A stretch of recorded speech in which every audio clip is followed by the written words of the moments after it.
Close your eyes and recall your morning. Most of you woke up abruptly to a blaring alarm clock, sprung out of bed, and began your routine. But the focus is, what time did the alarm clock go off?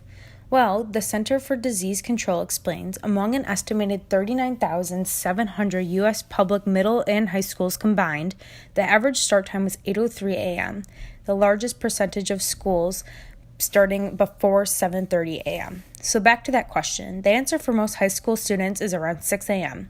Now, waking up at 6 a.m. doesn't sound inconsiderately early, but when students don't fall asleep until midnight or later, that wake-up time puts their health at risk. Nationwide Children's explains that medically, teenagers should be getting 9 to 9.5 hours of sleep, but in reality, the average teenager sleeps between 7 and 7.5 hours. But according to the Child Mind Institute, studies show that 60 to 70% of American teens live with a borderline to severe sleep deficit. That means that in this very classroom, 20 people are impaired and you may not even know that you are one of them or how it affects your everyday life.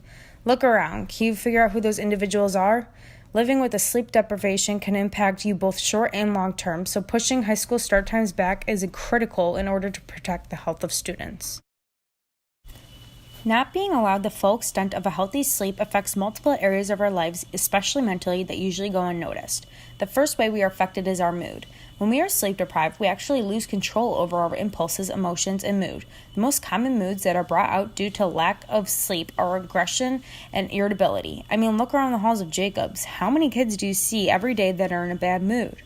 Also, Dr. Allison Baker, a children and teen psychiatrist, claims that teens who don't get the kind of sleep they need in order to be able to self-regulate can actually exhibit many of the same symptoms as kids with ADHD.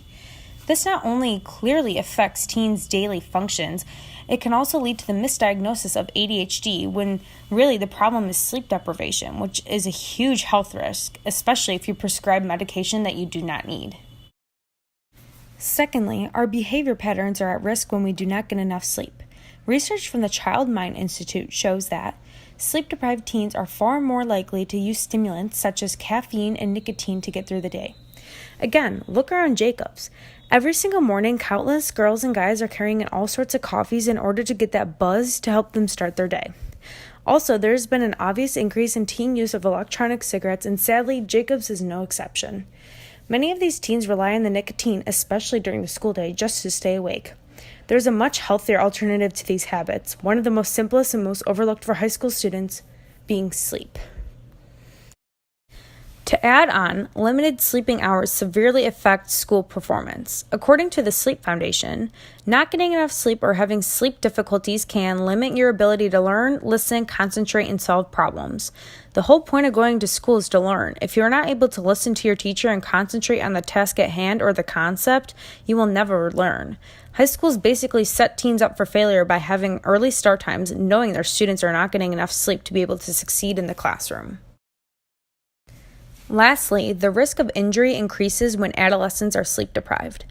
Julian Gray writes, according to a National Sleep Foundation study, drowsiness or fatigue is the principal cause of at least 100,000 traffic accidents each year, 55% caused by drivers under 25.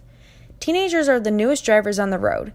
They have little experience and high egos. When those factors are combined with drowsiness, the outcome seems very clear. When high school students are forced to wake up before their natural time, being behind the wheel, which is a huge transportation method for most high school students, will not end well. Being able to have the extra 30 minutes to an hour of sleep by pushing back the start times of high school can drastically reduce such harsh statistics. Some may argue that if high school start times are pushed back, parents may not be able to give their children rides to school, especially underclassmen who don't drive, because of their work time and school times conflicting. Although this is true, there are many alternatives for transportation to school, such as walking, biking, taking the bus, or carpooling if you're not able to get a ride from your parents. To conclude, early high school start times increase the number of sleep-deprived students, which affects many areas of students' academic and social lives. Also, starting high school so early puts the students' mental, emotional, and physical health at risk. By increasing high school start times nationwide to be at 8 or 8:30, it can allow the students to naturally reverse some of these major effects by just sleeping in a little longer.